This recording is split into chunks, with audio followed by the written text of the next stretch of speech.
Toutes ces informations. Et maintenant, une question existentielle de notre professeur Nimbus autour de notre pâte dentifrice.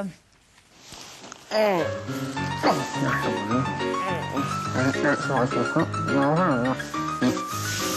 à faire.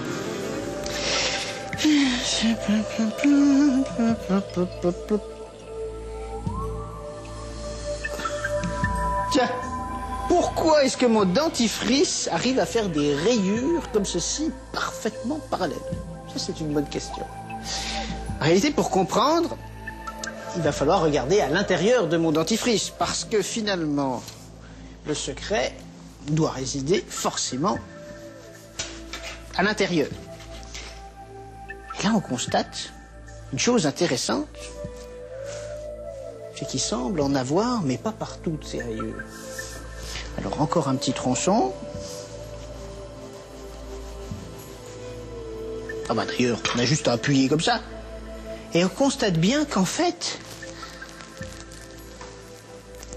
il y a bien une bonne partie de la pâte blanche comme ceci, et à l'intérieur, de belles rayures qui ont été juste placées sur la surface. Juste sur la surface. Là, pareil, juste à la surface. Et donc, forcément, quand j'appuie là, je rétrécis et je récupère ce qu'il y a sur la surface. Exactement comme dans le cas de ma chantilly, par exemple. Si je venais placer, par exemple, un petit peu d'encre ici, alors que ma chantilly est bien blanche, si je viens de placer un petit peu d'encre comme ça sur le bleu de tous côtés, je mets un petit peu de rouge de l'autre côté. Et cette fois-ci... Et cette fois-ci, j'ai bien ma chantilly. Je vais recommencer un petit peu de bleu d'un côté, un petit peu de rouge de l'autre. Et j'arrive à faire exactement comme dans le cas de mon dentifrice. Ah mais c'est pas mal ça, tiens. C'est rigolo. On va prendre un petit peu aussi pour voir.